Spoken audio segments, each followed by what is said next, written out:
This morning in board development, we had Dr. Tom Lazelle, who's been familiar to all of us, give a presentation about board responsibility. He's developed this presentation through his experience in Kentucky and Mississippi and Illinois. He's a brilliant man. Very well spoken, and encouraging the board to think about governance, think about transparency, think about credibility, and what in fact are the charge for boards like ours. I hope that the other boards, any board, would benefit by hearing the words that he said today. It's all about, if you'd let me use the word, boardsmanship. How to be a functioning, good, engaged citizen when you're asked to work on some of these public policy boards. It was very enlightening. The dialogue was wonderful between the members of this board, which are all engaged, very intelligent, well-educated people, and it's always an exciting thing when you get to hear and the insightfulness of the questions that were asked of Dr. Lazelle made me feel very good about just the sincerity of effort that goes on with this group. We have had a very eventful week, a lot of work going on, trying to think about how to move Louisiana forward. I wanted to share with you some of the things we've been talking about over the last couple of years. And it really began with this whole idea that most education, those with the most education are prospering, and what we're trying to do is bring to our state some of those benefits. Really, that's, as you heard from our group this morning, those are the type of things that we as a board are responsible for. We talked a long time about this book called The Great Reset. It had a subtitle of How New Ways of Living and Working Drive Post-Crash Prosperity.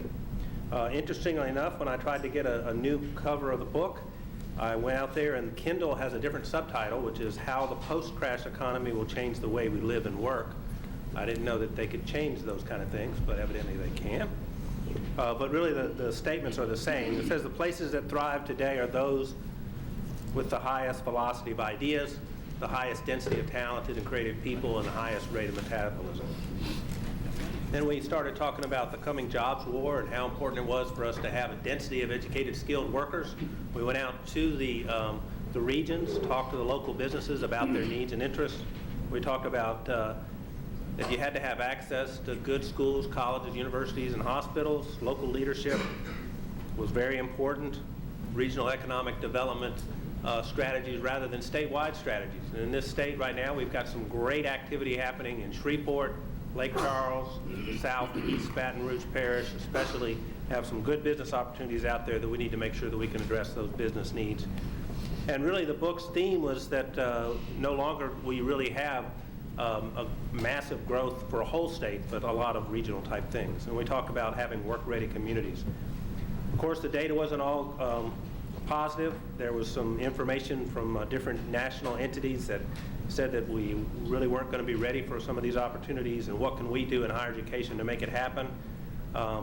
We talked about, I guess about 2 months ago, about this report that talked about the jobs that this state has. The agriculture, natural resources, and manufacturing is changing from being really just a hard work ethic and some good muscles to something that requires a lot of education over the generations. So our replacement workers are going to have to be credentialed at that level. But then we had a report again that talked about that really the issue has been systemic for a long time. It's something that didn't happen just recently. It's happened over many decades, and that we need to address that. And then a report that just came out probably within the last 2 weeks really talks about how in higher ed for the whole nation we've had this big issue. And Tom Mortensen, who actually lives in Iowa, he basically just says that out here in Iowa where opportunity is researched and written, we call this state policy eating our seed corn, which is a lot of disinvestment in the people that actually build your human capital for your state.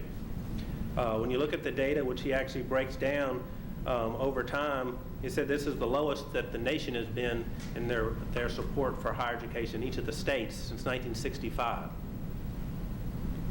So we looked at, he also broke it down by each state. And what he did was they used per thousand of personal income as a proxy of your taxability or your potential for support.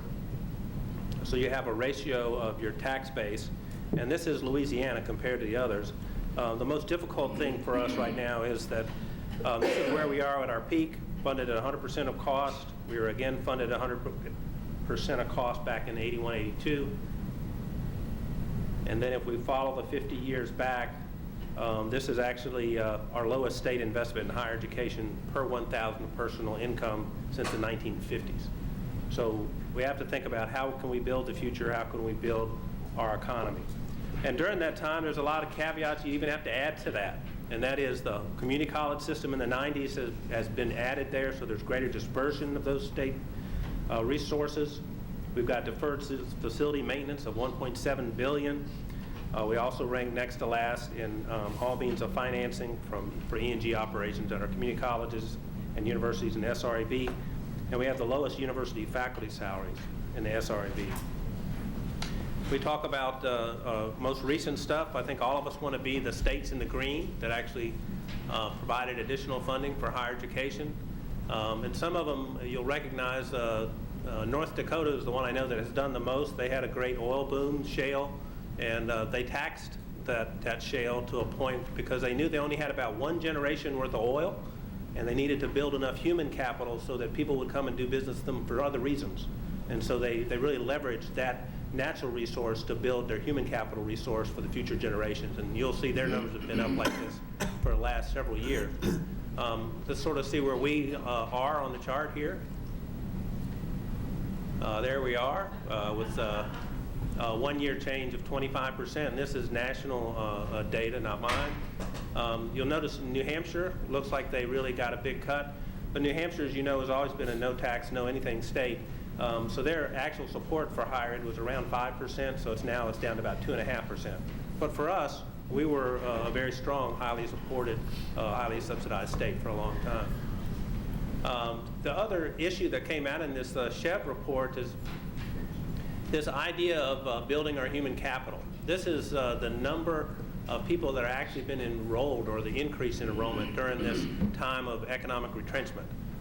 People going back and rebuilding their work skills for the new economy. So we had states that are really at the high numbers.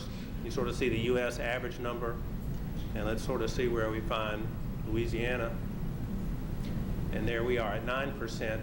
And compared to the rest of the country, and I was actually pretty happy about the 9%, but for the rest of the country, 15% of their folks, of their campus growth in the last few years. So we have a greater need to build our human capital because we've actually done some great things in bringing business and industry to this state.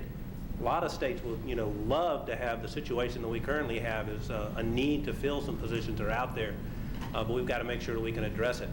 And how do you address it? Well, this is the most recent report that came out, and it's pretty exciting, and I think it will show that some of our efforts in the last few years are really in line with what the big thinkers are thinking. What this report does is really show that when you invest in higher education, you actually get gains. And it says that if you add one extra year to the average years of schooling among those employed in a metro area, it'll produce a real gross domestic product per capita of 2.5% increase and an increase in real wages per worker of 8.4%. So if you give a person additional education, it'll actually help the whole economy. There's the scatter plot diagram, so you can sort of see that it's got a good correlation, strong correlation. And here's an example. Danville, Virginia, they highlight as a place, and Danville's not really near anything, but here they are. They invested in their local workforce, their human capital, and within 20 years, they were able to boost their gross domestic product and their income per person. In the article itself, it actually quotes the issues with New Orleans in the 90s. Those of you that are from there or are familiar with it, it says that they were, at some point in the early 90s, were at the peak of their game. They were middle of the educational attainment rates, and by the end, even before Katrina, was having issues with their human capital. These are the kind of things that we as a board and I hope to always help us to return New Orleans back to its prominence. And the way to do that, they advise, is two things. One, they talk about where do you place your money, your emphasis. And what they say is if you take one additional year to a person who's a high school dropout, a non-completer, and certainly you get them a GED or something, which is important, but it doesn't have any impact on your gross domestic product or real wages. You've got a job, you got somebody that's doing stuff for you, but doesn't produce anything. But if we can give people who have high school diploma and get them into college, give them a year, increase on a year beyond that or whatever, you can actually increase 17.4% in gross domestic product and 17.8% in wages. To me, that's the big game. We are the economic generators for our state, and the more we can do to make that happen, the better. I'm pretty excited about our potential. This is a what-if question, and as you know, Washington, Arlington, Alexandria has been a real mecca for business and industry for a long time, not only because government's there, but all around it. They've been able to have a real wealthy ability for corporate companies to come in and big think tank type activities and those kind of things. So they said that if we could actually get some of our cities up to that number, that's the type of growth and wages that we would actually get. So by scenario, you can sort of see for your local community what can happen if you actually invest in your human capital. We talked a little bit about, right now we have slow, little to no human capital accumulation, which means a slow growth, demand for low skill labor, and then disincentives for investing in education. And that was called a vicious or as opposed to a virtuous circle of building human capital. Well, this book actually really talks about the 5 things that we can do to make this happen. Affordability, accessibility, increase the graduation rates, strengthening coordination between institutions and industries, and promoting research and development. Think about those 5 things, and think about what you've seen in our master plan. Of course, the 3 major goals fully align with what that report has said. This year, do be reminded that the Chamber of Commerce gave us an A in our master plan because they felt it was the right strategy to move an economy forward. And really the path back to being able to build the skills and talents of our system is really to adjust the funding model. We talked a lot about that today, stabilizing the state funding, giving the autonomy to the management boards to increase tuition per credit hour, continue campus efficiency as we want to do, intercampus collaborations, greater use of technology, alignment of the curriculum to the state and regional needs, and of course our guidance to make sure that we're all working as a good, happy family. There's a lot of questions about, well, how do we do this? Why do we need to do this? And why this whole funding issue is important. I got this from the 2-year college system.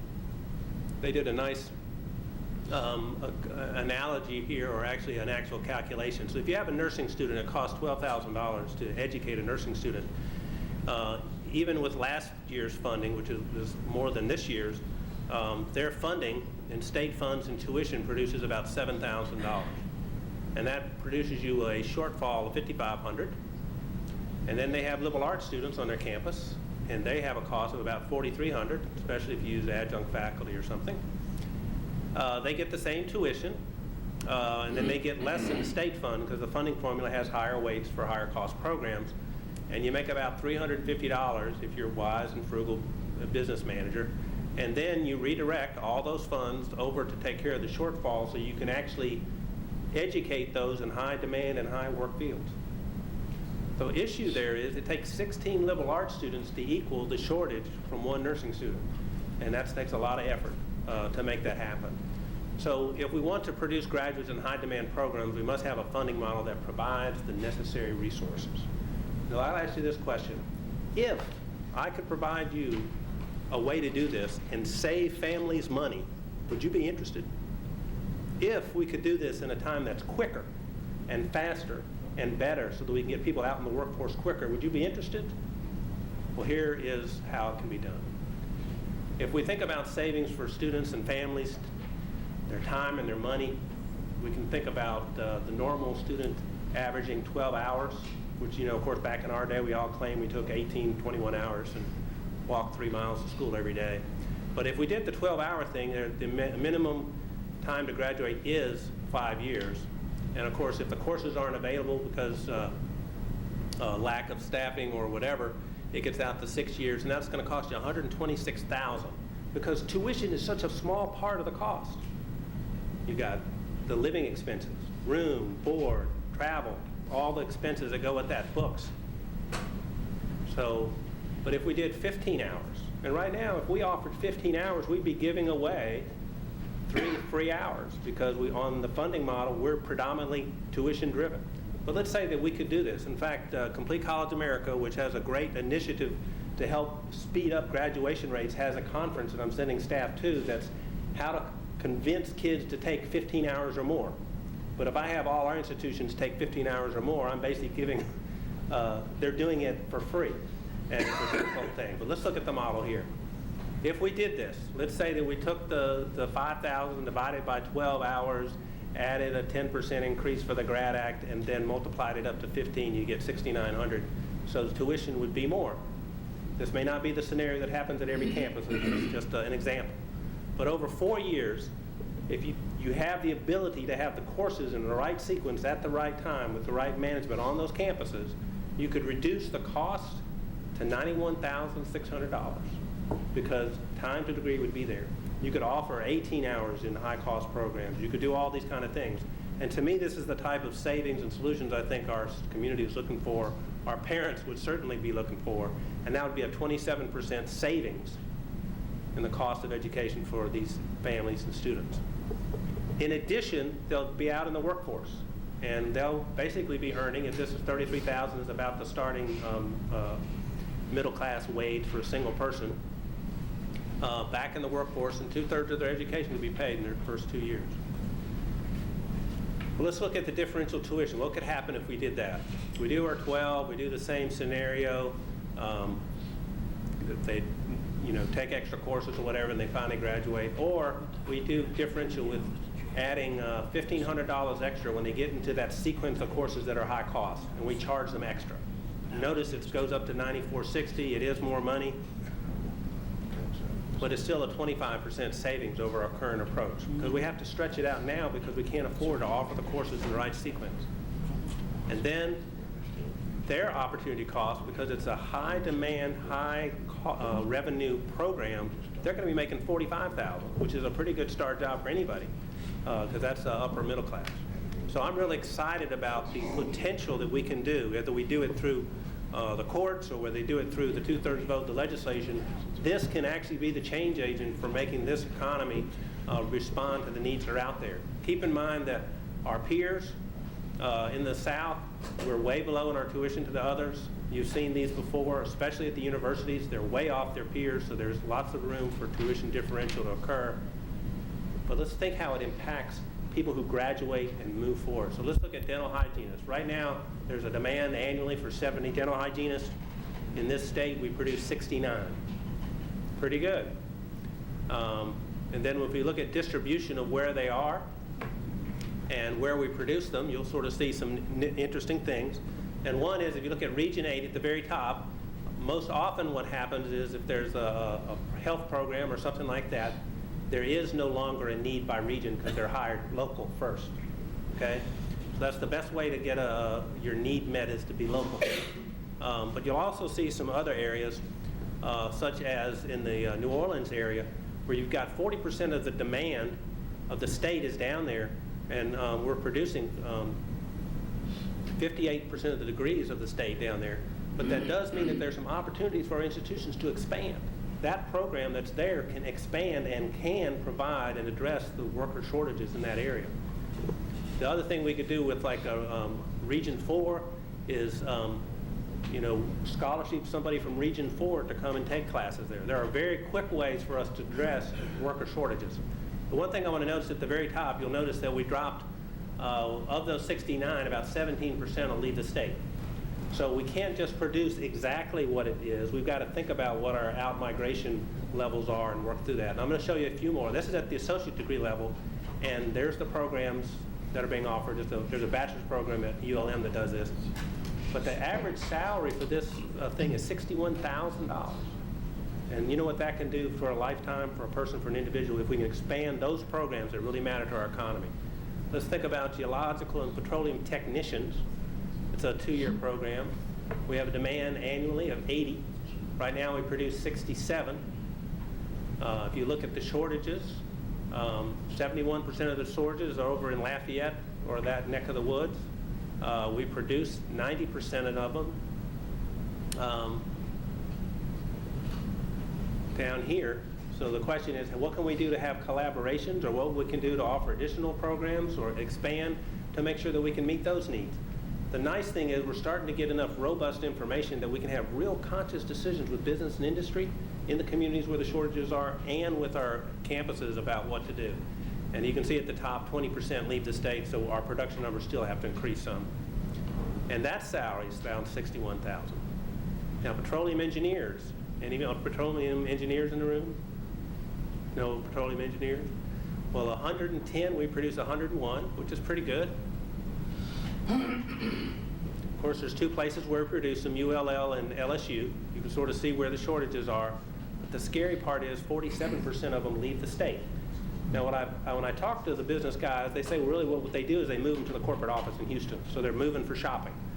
But what we need to do is to at least produce enough of those graduates so that we can produce the needs in this state, because that's what we really are making our living on. So, and that salary is $120,000. So we're educating people that way, and then half of them are leaving the state and being economic engine somewhere else. And then for computer programmers, we've got a great effort. The governor's bringing a lot of stuff into actually New Orleans to make this happen, trying to make it the mecca for this. Right now, there's 40% of their demand is down there. We're only producing 27% of our workers in the state down there. We can again add that, and that would help. But right now, we got 37% of those guys leaving the state. So again, this is the kind of opportunities we can have and make a big difference and address the dream and vision that I think that we as a state have. And this is our opportunity. We've got the jobs coming. We've just got to make sure we address them. The good news is every campus will have access to this type of information. We're building them pivot tables so they can look at those things. I've had some Greater New Orleans, Inc. has actually taken this data set to look at it so they can match it to what they perceive the needs are to see what programs they need to expand on. That's how the local businesses, people can be involved. And then I will mention this whole star rating system that the Workforce Commission is doing. They have rated all the jobs on a scale of 1 to 5, and what we've done is we've highlighted jobs 4 and 5, the highest paid jobs that are good now and will have a long-term positive prognosis for jobs in the future are star 4 and 5. And so we have those highlighted so that our industries and our campuses can see where the big pop in the future is. So to me, this is a great thing. So I just want to close with a couple summary things. Enhance campus efforts to address workforce shortages. We need to align our curriculums to address those needs. Remove unproductive and outdated programs. We've been doing that. You'll see another recommendation in April for those. Adding programs that are needed for our economy. We can't change. We've added a few today. Work with local communities to identify their economic needs and how they can support them. Regent Wiley talked about how Lafayette and those healthcare folks actually helped to get a program started that they thought they needed for a long time. Another thing we're doing that's kind of interesting is we're actually going to reach out to our alumni who are in the high demand programs in this state, in high need, and reach out to them and ask them to come back. The nice thing about Louisianians is 81% of Louisianians are from Louisiana, and I assure you we can send them a note and convince them that Mama's calling, that it's time to come back. We can make a big difference and have them back working in our economy. So we need to always listen to business and industry to understand their needs, and we need to continue to seek additional funding for higher education from all sources. That was the end of my remarks. The Board of Regents' priorities for this upcoming legislative session. Well, the number one priority will be our tuition bill, which everyone has talked about, but we're the only state in the union that it takes 2/3 vote of the legislature to modify or change the tuition in our college, in any of our campuses. We are proposing that the campuses, through their systems and under the policies of the Board of Regents, be given the opportunity to raise their tuitions up to the exhibited SREB averages current. There'll be several other pieces of legislation that will address that, but we felt obligated in as much as that we have the fiscal circumstance that we have in the state. This is one avenue that, frankly, it's the last one for higher ed to be able to use to try to support itself. And this is a trend all over the United States of America. You're getting into 20, 30, 20, 15, 10% support from public funds for our public universities. And we are we're behind the curve in that department. The generations before have had the benefit of good educations at very, very low cost. I wish it were true that that could continue, but it cannot. Tell us, what does the increased flexibility mean for higher education should the legislature grant this proposal? Well, it'll give them some control. They'll get into a free market circumstance, which, right, if you raise your tuition too much and the public doesn't see the value, certainly that you will have a consequence. It will give them an income stream that they control, but we have right now, when we've raised tuition, there's been a commensurate drop in general fund support. So really it zeroes out. Then another issue about tuition is if you raise tuition by 10%, you really have to come back and calculate net tuition increase. And that's when you take out the exceptions, all sorts of other things that you've got to supply, certain varieties of financial support, entitlements, and so forth, that may mean you have an effective rate of 8%.